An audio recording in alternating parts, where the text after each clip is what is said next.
Olá pessoal! Bom, enquanto a doutora Márcia não chega, já vou apresentando um pouquinho dela. A doutora Márcia é acupunturista, é atual vice-presidente da Colégio Médico Brasileiro de Acupuntura. A proposta de hoje é a gente fazer um paralelo entre o método clínico centrado na pessoa e o que ela veio a chamar de medicina emocional. Olá! Doutora Márcia, tudo bom? Tudo bem, Alexandre? E você? Boa noite a todos.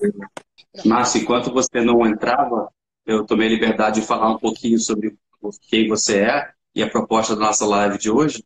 Mas eu acho que seria bem interessante que você mesma falar um pouquinho, você se apresentar um pouquinho, e em seguida a gente começar a falar sobre o nosso tema, que é o método clínico centrado na pessoa e um paralelismo com medicina emocional, né?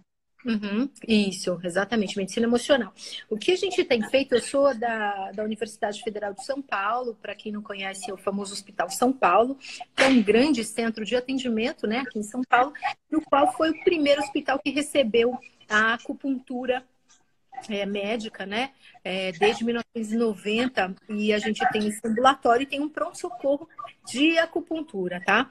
Além disso, nós temos também um ambulatório que trata das emoções dos pacientes, né? Assim como vocês ouvem o doutor Alexandre falar sempre, é muito importante a gente conhecer a história de vida da pessoa, os fatos mais importantes, relevantes, né, na vida dessa pessoa, claro.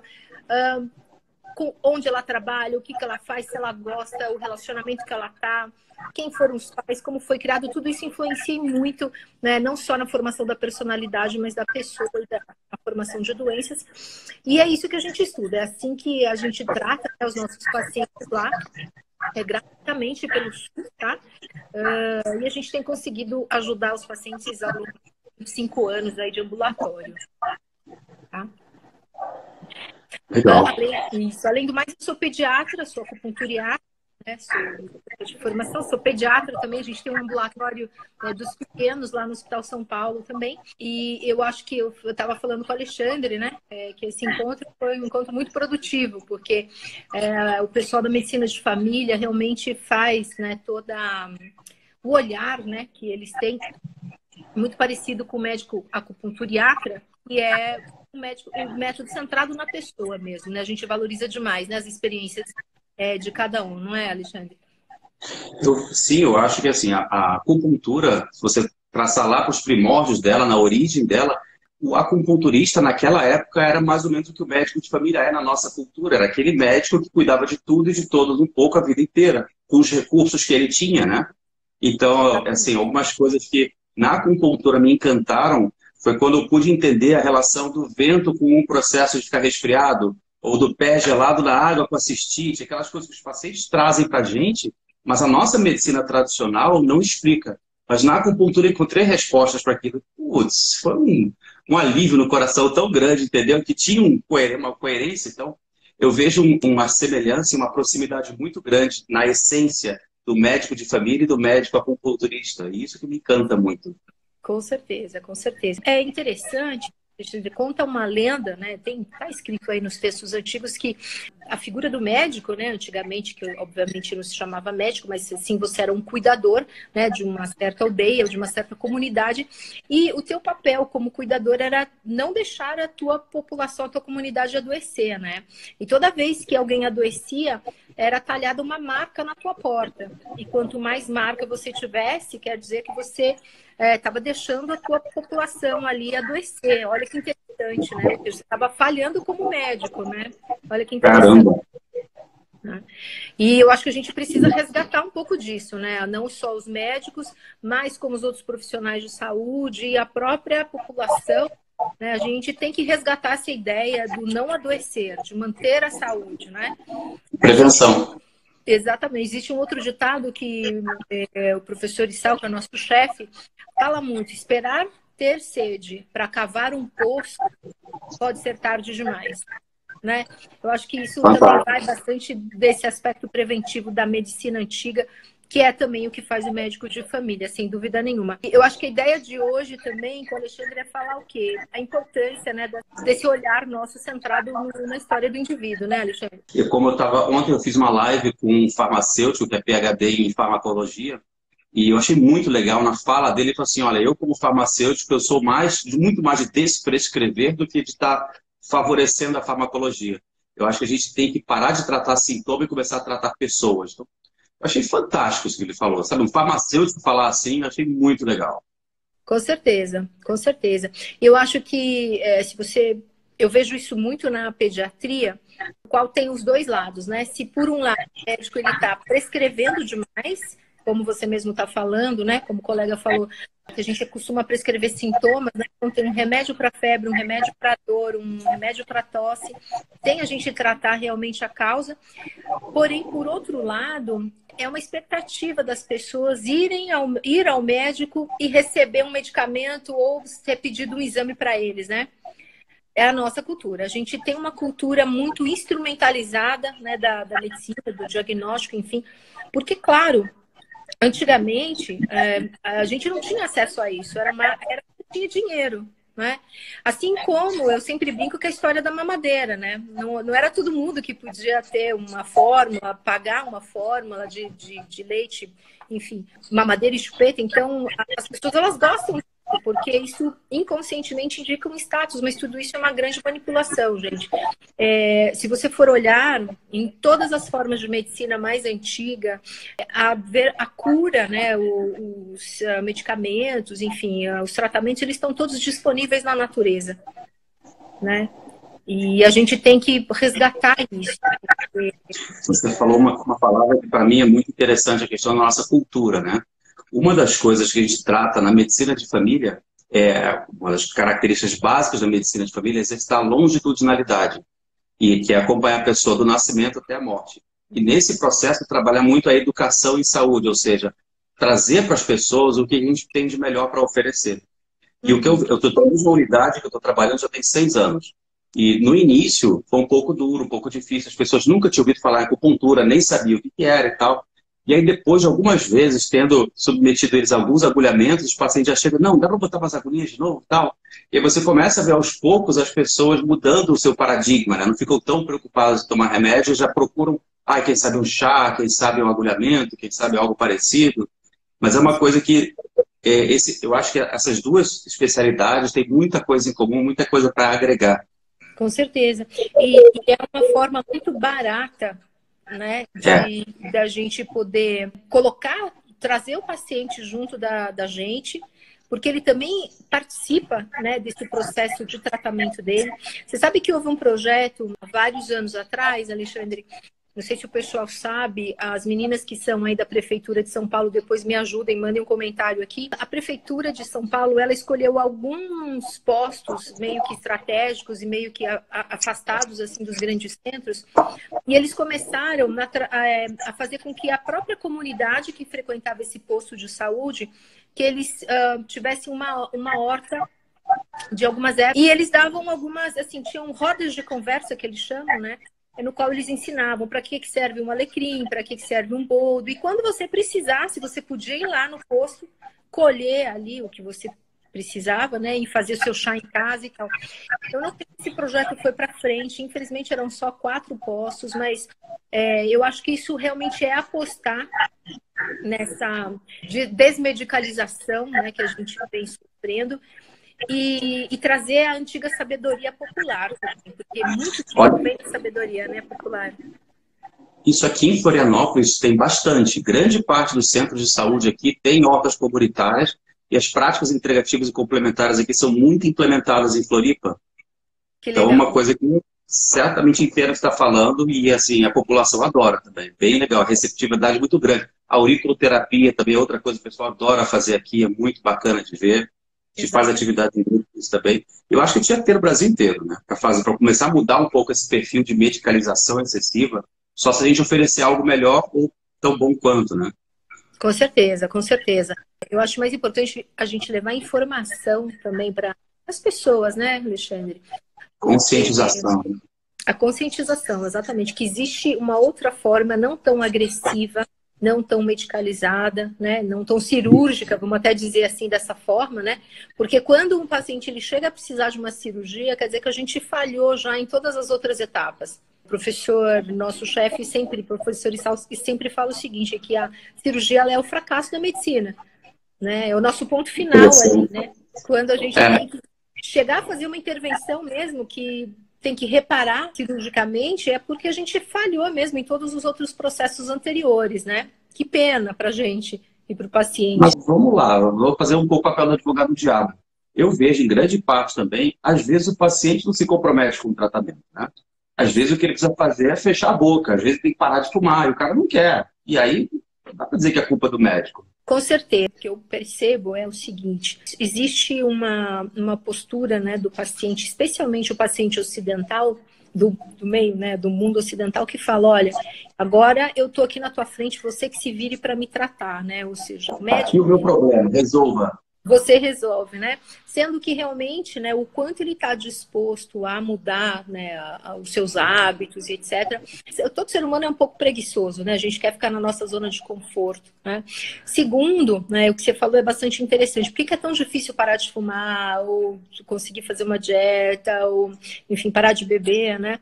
Então, por isso que a gente tem esse olhar cuidadoso para a história do indivíduo. Porque, obviamente, ninguém fuma porque quer por livre e espontânea vontade, entende? Existem registros emocionais ali que não conseguem fazer com que esse indivíduo deixe o cigarro, deixe a bebida ou comece a ter um hábito mais saudável, enfim, né?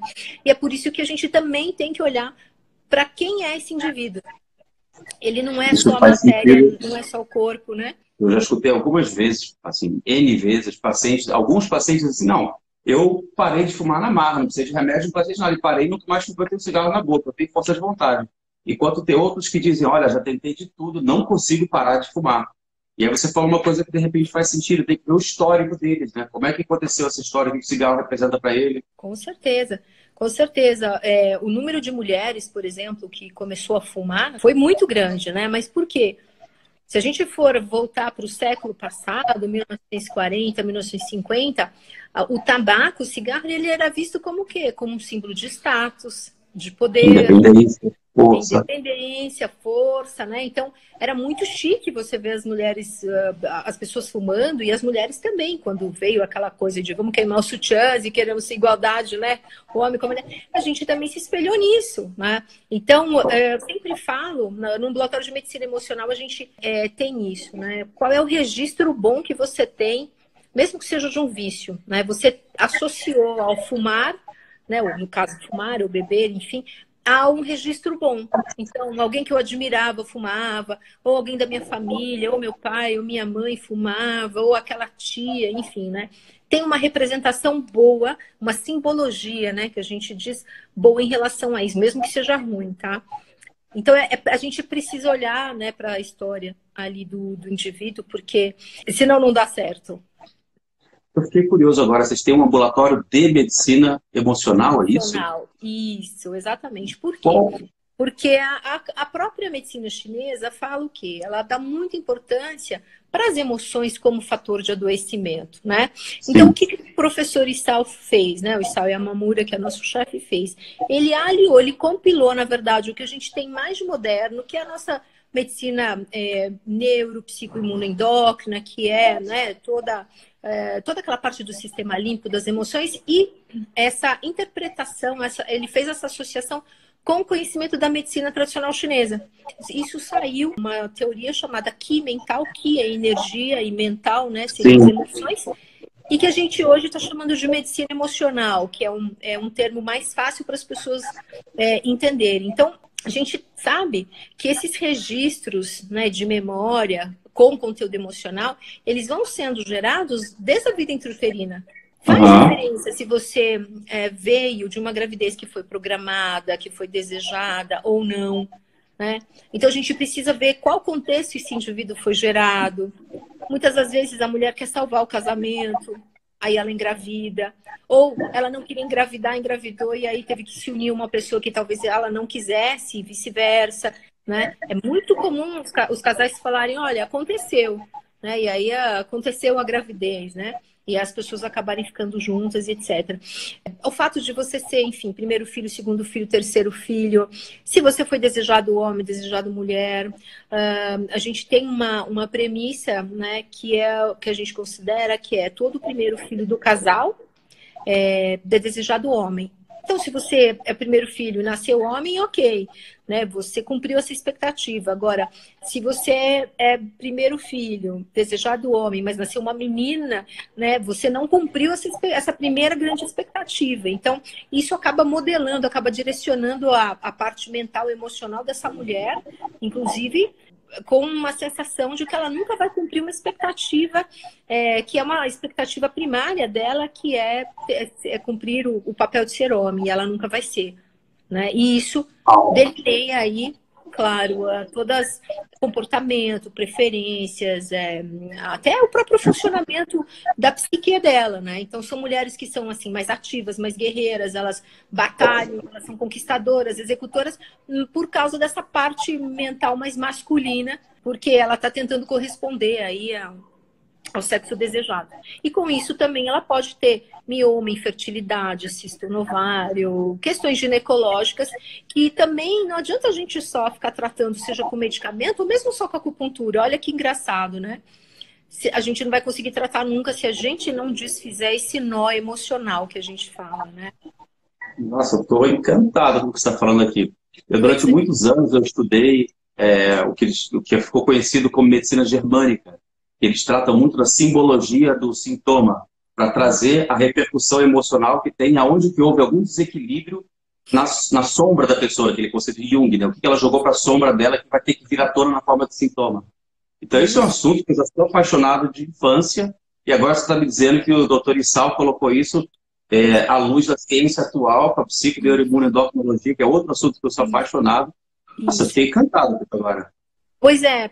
E todo o sistema criado por ele de acupuntura, então isso é uma parte, e a outra parte é o quê? Criar sistemas, então a gente tem um sistema craniométrico, né?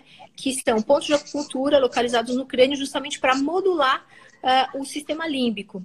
Tá? Por isso que é muito, muito eficaz. E a gente utiliza muito isso como na acupuntura, né? Lá no nosso pronto atendimento. Quando a gente, como eu estava te falando, no nosso pronto atendimento, que é uma porta aberta, a gente acaba atendendo 120, 150 pacientes por dia. E aí você vê dor. Um vem com cervicalgia, dor no pescoço, dor no ombro, dor no braço, enfim, né? Então, o que ele também fez? Ele foi categorizando, né, que juntando com esse conhecimento germânico que você falou, cada sintoma ele tem um significado. Não é aleatório que você faça uma dor no ombro ou uma dor no pescoço, né? Tem uma representatividade. Tem, com certeza, né? Lembra daquela figura do Atlas que carregava o mundo nas costas, né? Cervicalgia. Quando você está vivenciando uma situação que você carrega, enfim, o mundo nas costas, responsável pelo problema de todo mundo, tem que cuidar de todo mundo, dar conta, o peso da responsabilidade, você vai fazer a cervicalgia, né? E é com isso que a gente está realmente tratando. Te interrompeu, eu preciso contar essa história. Esse assunto todo eu fiquei muito apaixonado durante a faculdade. Fiz a minha residência em medicina de família, eles trouxeram para mim toda essa questão de abordar a pessoa de maneira holística, integral e tal, e abordava um pouco disso. Aí eu saí da minha residência radiante, vamos mudar o mundo, né? Fui para a Angra dos Reis, onde fui trabalhar num PFCFzinho bem semi-rural lá. E lá eu tentei colocar em prática isso. Chegava alguém com uma cervicalgia, contextualizava isso. Aí foi minha grande decepção. Assim, os pacientes não querem saber isso. Eles querem tomar um remedinho e fazer um exame. E aí, putz, tentei aí, durante um ano fazer aquilo, insistir, mas eu vi que assim, não adianta remar contra a maré. E o que eu aprendi é que assim, a gente vai tentar abordar com quem está aberto para isso. Mas quem está fechado, só quer saber aquela coisa de remédio, exame, é muito sofrido tentar abordar isso.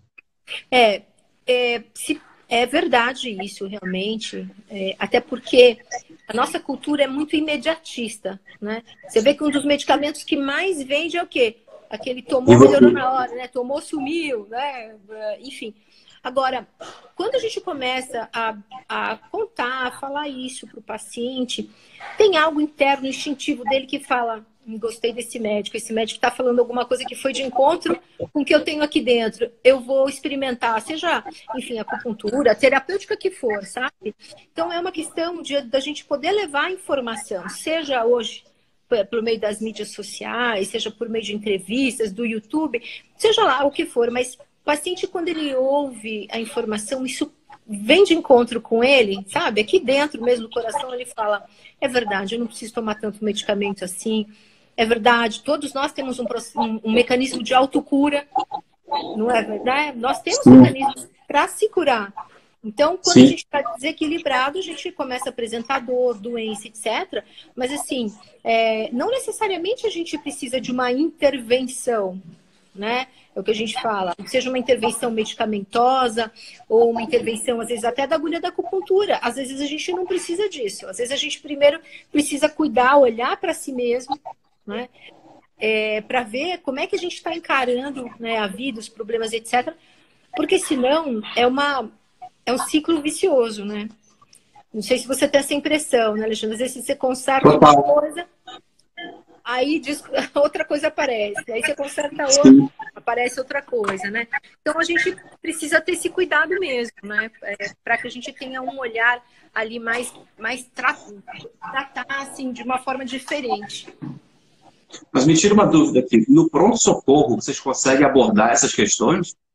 Sim. De uma forma, a gente tem uma metodologia que a gente organiza a linha de raciocínio, né? Na verdade, a gente tem uma sistematização, que é um pouquinho... Você também tem a sua sistematização. Até porque, claro, primeiro a gente precisa fazer um diagnóstico, né? Nem tudo vai ser causado só pela emoção, né? Às vezes a gente já tem um comprometimento da parte física mais importante e às vezes a gente precisa até de um apoio medicamentoso. Agora, quando a gente percebe se tem um componente emocional envolvido, se ela está somatizando algo que está reprimido, por exemplo, seja no ombro, seja no pescoço, isso me norteia a escolher pontos melhores e mais eficazes para o tratamento e, portanto, para a resolução do paciente, entendeu? Então, e no pronto-socorro, vocês usam essencialmente a craniopuntura ou vocês usam os meridianos tradicionais também? A gente usa os meridianos, a gente tem que conhecer muito função de ponto, mas basicamente a gente começa tratando, quando é o caso, né, os meridianos distintos, depois os curiosos e depois os principais, né? Tanto que a gente também tem que diagnosticar, cada ponto tem a sua função, né? Assim como cada remédio, cada medicamento tem a sua função. Cabe a gente saber qual é o melhor ponto para usar, uma vez que eu faço o diagnóstico. Por isso que a gente insiste tanto no diagnóstico. É importante ter o diagnóstico, tá? Por exemplo, uma condição miofacial. Eu tenho alguns pontos melhores para tratar do que quando é uma condição emocional, por exemplo. Tá? Então, é por isso que a gente precisa realmente ter o conhecimento, fazer o diagnóstico para que a gente possa escolher melhor a melhor combinação de pontos possível. E de uma forma efetiva, eficaz. Como eu te disse, é um pronto-socorro. Então, eu não posso colocar 30, 40 agulhas no paciente. Né? A acupuntura ela é muito efetiva, muito eficaz e ela não precisa de tudo isso. O efeito dela é imediato. Né? Vocês já viram várias lives aqui do Alexandre que parece mágica mesmo, né? Mas parece mágica porque ele está pegando o ponto certo. Ele fez o diagnóstico e está pegando o ponto certo. Que fantástico. Eu fiquei curioso com essa sistematização, porque eu vejo assim, o próprio método clínico centrado na pessoa, a gente tem que sentar, escutar e conversar. E uma consulta dessas, bem feita, dura no mínimo 20, 30 minutos. E assim, eu trabalhei 6 anos no pronto-socorro lá no Rio de Janeiro, Miguel Couto, que é bem movimentado. E eu lembro que assim, era 5 minutos por paciente e lambos beijos, né? Não dá para fazer muito mais daquilo, porque a demanda fica vindo, né? Por isso que, dentre o meio da acupuntura, o professor Issao, ele é muito honrado nesse sentido, porque ele ensina realmente os alunos médicos dele o quê? A fazer um diagnóstico. Então, existe uma frase, na verdade um poema, que está escrito no Ling Shu, se eu não me engano, que é um livro antigo, né, um dos mais antigos livros da medicina chinesa, que fala o seguinte: se você precisa olhar, escutar, ver e palpar o paciente para você chegar a um diagnóstico, você é um médico medíocre, que ele fala, né? Se você consegue fazer um diagnóstico apenas pela palpação, você é um médico mediano. Agora, se você consegue fazer o diagnóstico, olha só, somente na observação, assim, você é um verdadeiro médico, um médico mestre, que ele fala. Cara, Olha que exigente. interessante. Olha que interessante. Então, claro, toda a nossa metodologia também é baseada nisso, de muitas das vezes você ver um sinal ou reconhecer um sinal propedêutico nesse paciente e você já iniciar o teu raciocínio clínico. E o que você vai fazer? Você só vai palpar os pontos para confirmar o diagnóstico que você já está supondo, né? Então, a medicina chinesa ela é fantástica nesse sentido, porque a gente sabe como é a interação daqueles 5 movimentos. Então, você consegue entender por que um paciente cardiopata, ele também tem problema no pulmão, por exemplo, né? Ou um paciente renal, ele tem um problema, né, no sistema digestivo dele, ou pode começar a apresentar um diabetes, ou também uma aterosclerose, e assim vai, que é a evolução ali do que foi descrito pelos antigos chineses aí há tantos mil anos atrás, né? Então, não é aleatório. A gente, como médico ocidental, a gente consegue perceber algumas associações, que a gente chama de comorbidades, né? É muito comum. Mas, assim, a gente não consegue predizer para onde o paciente vai, o que ele vai fazer. E pela medicina chinesa, pela acupuntura, a gente consegue. Né? Isso é maravilhoso. Uma pergunta, uma dúvida que surgiu agora. O paciente chegou com um determinado sintoma. E aí, pelo simbolismo, você interpreta que tem alguma coisa no emocional que está em desequilíbrio. Sim. Você chega a abordar isso com o paciente ali no pronto-socorro? Por exemplo, uma condição muito comum. O paciente chega com dor no pescoço, cervicalgia, ou às vezes cervicobraquialgia, o pescoço que irradia para o ombro. Quando você por exemplo, normalmente a mulher ela é mais emocional. Você pergunta, olha, aconteceu alguma coisa, a senhora passou por alguma questão, está passando por alguma questão emocional? Todos eles abanam a cabeça dizendo que sim, né? E a gente tem, né? Como ela está manifestando dor no pescoço, por exemplo, olha só que interessante. As emoções que são reprimidas, né? Elas adoecem a gente. Essa é a premissa. Então, e as emoções, elas procuram lugares, são locais de somatização, né? Da emoção ruim. Por quê? Sabe aquela panela de pressão e a válvula? Sim. Então, a gente precisa daquela válvula para o quê? Para sair a pressão e excesso que está ali dentro, senão a panela explode. A gente tem esse mesmo mecanismo.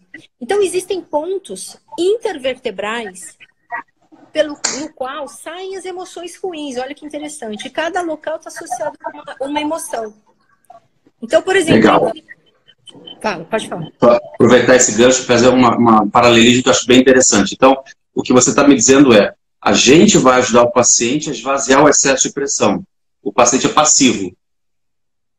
Mas a gente... E se a gente consegue botar o paciente para refletir, de modo que as fichas caiam e ele mesmo consiga elaborar e botar para fora a pressão, botar para fora aquilo que está amargurado, angustiado, e aliviar por conta própria. Uhum. Se é uma emoção leve, ele consegue sozinho. Se não, não. E a gente sabe que a gente vai escrevendo uma história, né? Então, por exemplo, se eu te perguntar, para o paciente, dona Maria, a senhora tem, sei lá, tristeza? Tenho. Você fala, por quê? Porque meu filho saiu de casa, meu marido faleceu, então estou triste, estou síndrome do ninho vazio, aquela história toda. Mas se você vê que, assim, mesmo isso é tratar um sintoma que ela está tendo, porque ela já vem escrevendo uma história de tristeza ao longo da vida dela, né? Então, o que a gente médico enxerga? A gente pode enxergar uma cervicalgia, ela pode ter tido, sei lá, pneumonia de repetição, ou uma bronquite, ou foi uma criança que já teve bronquite, ela foi uma criança chorona, foi uma criança tristonha. Isso tudo vai dizendo a história de tristeza dela. Tanto é que hoje a gente fala o quê? Tem as doenças da tristeza, tem as doenças da raiva, tem as doenças causadas pela preocupação. Os arquétipos. Isso, exatamente. Né? Então, mesmo que se você tratar só uma dor dela hoje, você também não está tratando as doenças da tristeza que ela está escrevendo. Daqui a pouco ela vai fazer mais uma, por exemplo, um câncer. Então, assim, só tentando entender melhor, um paralelo com o que eu já consegui aprender até agora nos outros livros que eu li. Cada pessoa tem um formato, uma moldura. Pode ser a moldura da raiva, da tristeza, do pânico, do medo. E aí, dentro dessa moldura, ele vai manifestar o leque de opções que tem ali dentro. Exatamente, exatamente. A maneira que o corpo dela tem de se comunicar. Exatamente. E um outro olhar que a gente tem que ter é o seguinte: Não é só porque foram acontecendo coisas tristes na sua vida que você ficou triste, né? O teu olhar, o teu modo de enxergar o mundo também são com as lentes da tristeza ou com as lentes da raiva, né? Só para eu tentar entender, quando você falou que o processo todo começa ainda na vida intrauterina, é ali que se forma essa moldura? Ou em que momento que é na medicina emocional que se diz que a pessoa vai formar o seu arquétipo? Então, claro que nunca é uma coisa só, nós somos seres complexos, né? Mas assim, tudo que a gente vivenciou na vida intrauterina, a gente vai procurar na vida fora do útero as mesmas situações da nossa vida intrauterina. Então, se eu fui desejada, eu fui esperada, minha mãe me quis, meu pai me quis, eu fui aceita, eu vou procurar, depois de nascida, eu vou procurar o quê? Situações que reforcem essa primeira experiência que eu tive, esse primeiro aprendizado que eu tive, que a gente chama. Agora, se eu fui rejeitada, não era para eu estar ali, eu estou atrapalhando, minha mãe não queria ter engravidado, não era daquela pessoa, não era aquele momento, enfim, eu atrapalho, ou eu sou rejeitada, eu vou buscar situações, as minhas escolhas também vão me direcionar para quê? Para me remeter àquela mesma situação de vida intrauterina, ou seja, eu vou fazer escolhas, né, que vão reforçar a minha rejeição. Então, vou, né, procurar uma amiguinha que não vai querer ser minha amiga, um namoradinho que vai me dar o pé, o fora, um emprego que eu não vou conseguir, tá? E com as intervenções que vocês fazem, é capaz de modificar esse padrão ou apenas abalar a fumaça? Não, a gente precisa fazer com que o indivíduo ele ressignifique, que ele tome consciência, né, desses mecanismos aí e que ele possa ressignificar, tá? O que eu falo, muitas das vezes são mal entendidos, né? Então, o bebê intrauterino, imaturo, puxa, eu vou atrapalhar minha mãe, a minha mãe tá com medo se vai dar conta, se vai perder o emprego, já tem outro filho menor. Isso fica registrado pra gente. Só que há também o outro lado, que é o amor, a aceitação e etc, né? Só que a nossa mente, ela agrava mais o quê? A emoção ruim, para nos preservar. Não é verdade? Então, de imediato... Exatamente. É um mecanismo de defesa e de aprendizado nosso. Então, isso tudo tem que ser ressignificado. Tá? Uau, bom.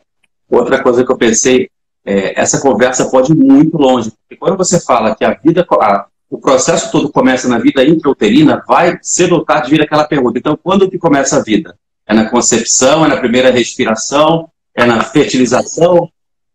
Sim.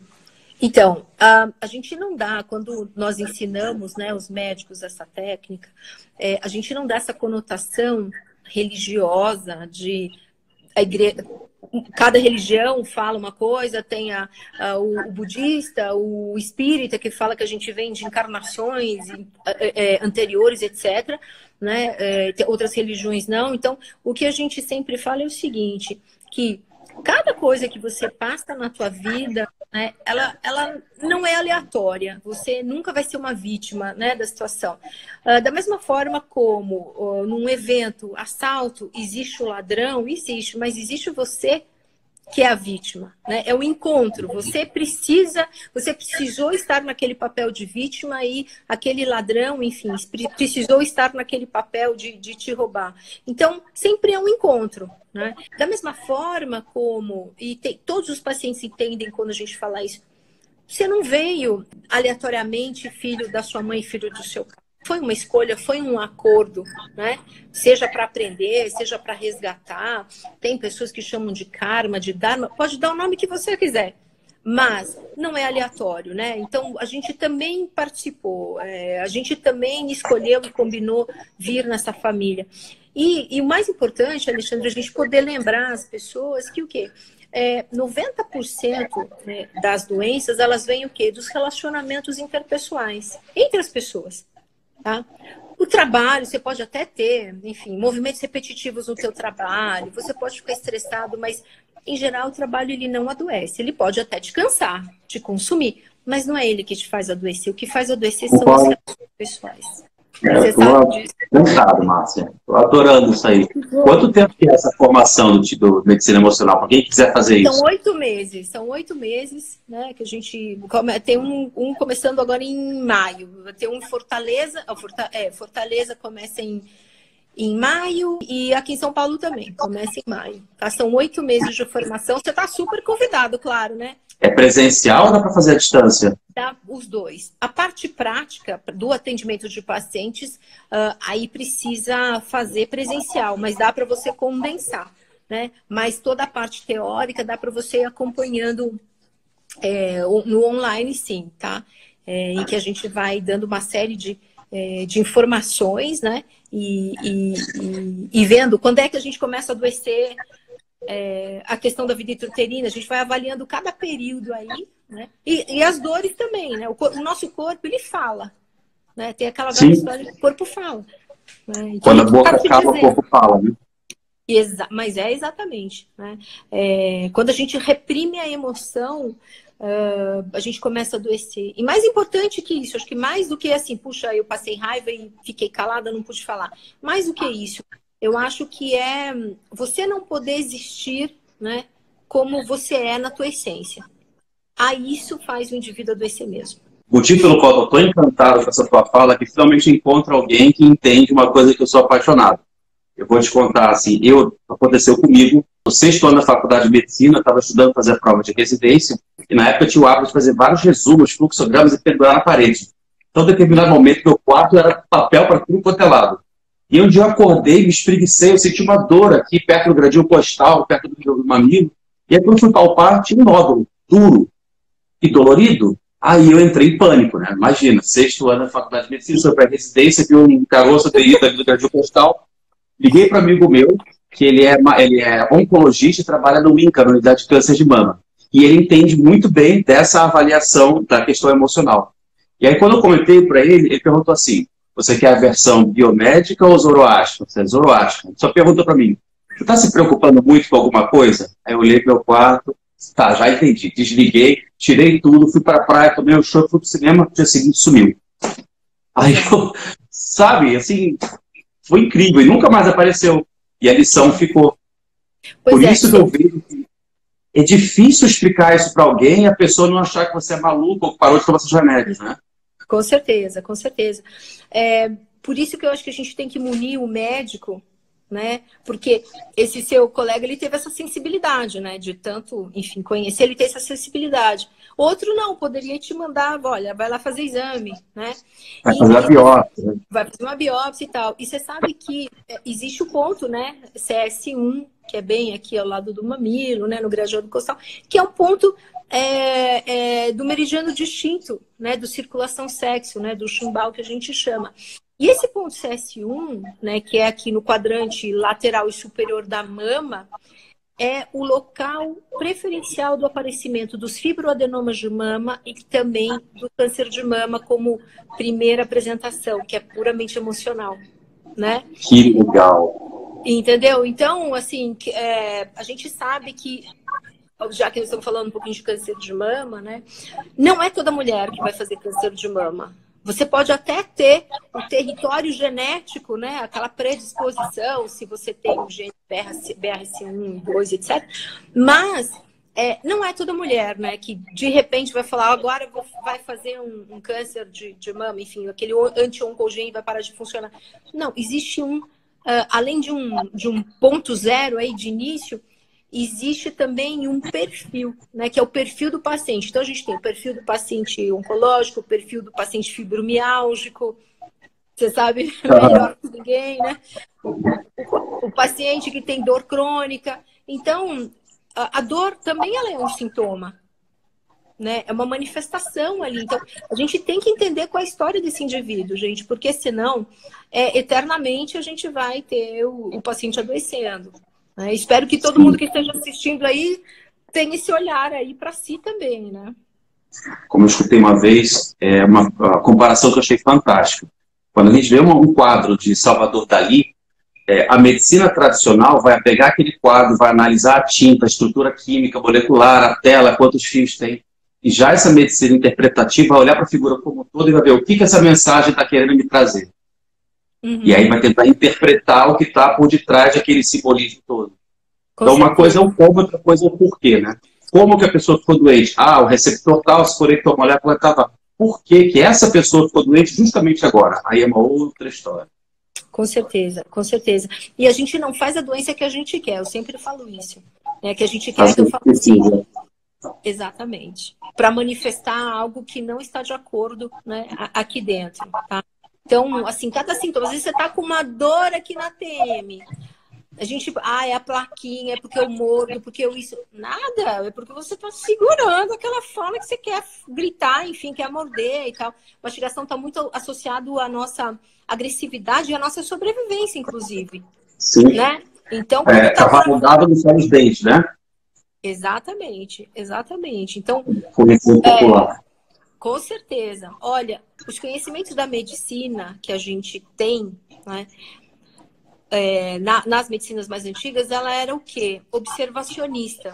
Então, da observação, né, é que veio tudo isso que a gente está falando, né?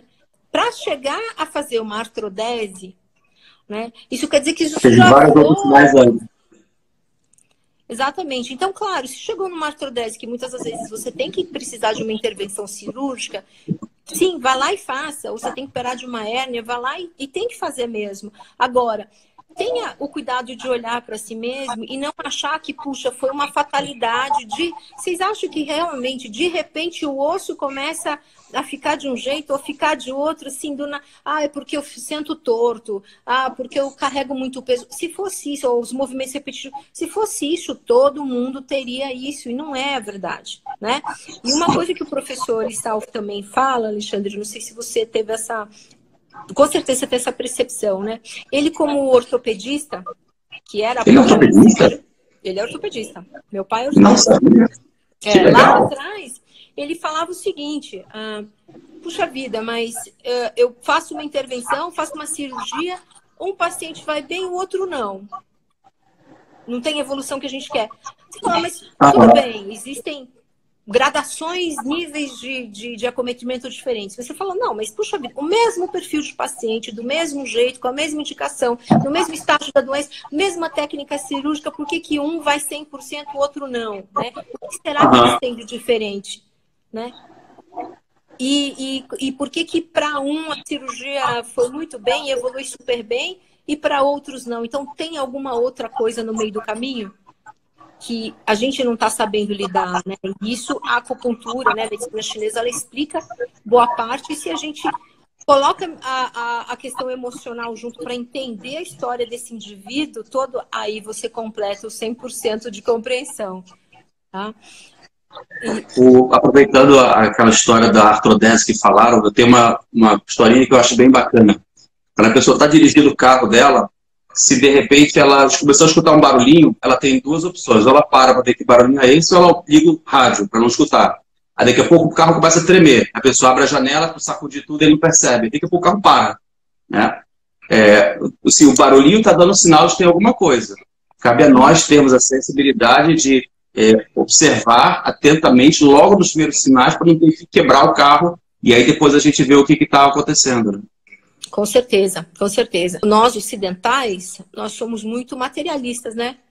A gente precisa de um ver para crer, a gente estuda até a microparte da micromolécula para a gente achar um culpado e achar que resolvendo isso você já resolveu a vida toda. Porque, veja, uma doença, ela não é a falta de uma substância ou não, ou cortar um pedaço ou outro, é muito mais do que isso, gente. Tanto a saúde quanto a doença, né? O Alexandre tá vendo. É aquela história da figura de Dalí, né? A medicina está querendo a estrutura nanométrica da molécula, da tinta, do não sei o quê. E ninguém está olhando a figura como um todo para interpretar uma outra coisa completa. As duas são importantes, né? Como eu tive um professor na medicina de família que ele dizia assim, olha, quando eu tiver um infarto, eu quero mais ter aquele médico que é especialista em colocar um stent em paciente de 65 a 70 anos de idade, tal. Eu quero ultra especialista. Agora, fora disso, eu quero um cara que veja a figura como um todo, né? Então, os dois são importantes, cada um no seu momento. Exatamente. toda a medicina chinesa ela é observacionista. Os exercícios, né, eles têm nomes assim, da postura, sei lá, do dragão, da lebre que está se espreguiçando, do não sei quem que está abraçando a árvore. Então, tudo isso são movimentos, inclusive, dos animais, né? É muito interessante isso. Né? Então, Como foi nasceu da observação dos animais, né? Com certeza, com certeza. Eu acho que a tecnologia ela vem aqui para nos auxiliar, sem dúvida nenhuma, mas a gente precisa resgatar essa medicina mais natural, né? Essa coisa radical de ser totalmente contra remédio, totalmente contra isso, totalmente contra a vacina, totalmente, eu acho que aí também é um outro extremismo. Assim como a automedicação também é, né? A gente também faz uma automedicação, né? Você faz supermercado lá na farmácia. Mas a gente precisa, né? Eu falo para isso, que é livre demanda o negócio, né? É tudo ali para você pegar o que você quiser. Ô, Márcia, me diz uma coisa, você nunca apresentou um tema desse num congresso de medicina de família? De medicina de família, não, mas de acupuntura, sim. Mas isso tem tudo a ver com a medicina de família. Sim, sim. Vamos lá, vou levar. Bom, em novembro vai ter o Congresso Brasileiro, vai ser no Espírito Santo, em Vitória. Eu vou conversar com o pessoal, vou mostrar para eles essa live, porque eu acho que assim, esse conteúdo precisa ser passado para os médicos de família no Brasil inteiro. Por quê? O médico de família vai acompanhar a pessoa a vida inteira. E uma das funções básicas é trazer educação e saúde para aquela família. Exemplo, a principal causa de, não sei se você sabe, mas a principal causa de consulta na atenção primária, você sabe qual é? Nariz escorrendo, IVAS. E não precisa. Agora, se o médico de família faz um bom trabalho, ele ensina a mãe a reconhecer um resfriado comum e a como manejar um resfriado comum, ensina os sinais de alarme, das próximas vezes a paciente não vai no primeiro dia de resfriado e espirro lá para o consultório médico. Claro. Então, da mesma forma, se a gente vai educar as famílias, esse conhecimento fica na família, ela vai passar para os filhos dela, os filhos vão passar para os netos. Então, é a ideia de capilarizar esse conhecimento. Então, se os médicos de família todos começam a incorporar esse conhecimento e trazer para as consultas essa ideia, a gente tem mais chances de verdadeiramente enraizar as famílias com essa cultura diferente, de olhar para si ao invés de procurar um remédio para tentar apagar o sintoma. Com certeza. E uma das coisas fundamentais que precisa ser feito, né, pode até parecer meio... Eu nunca sei se é meio machista ou meio feminista do que eu vou falar, mas assim, por isso que tem que tratar a mulher. Porque a mulher, além dela ter o centro da casa, sim, claro, da família, ela é quem gera, né? Ela é a geradora de outras vidas. Então, se o emocional dessa mulher não estiver bem, ela vai gerar crianças cujo emocional também não vão estar bem. Então, vão virar o quê? Adultos doentes também, emocionalmente falando. Né? Então, é fundamental a gente tratar a mulher. Né? Concordo. Nossa cultura...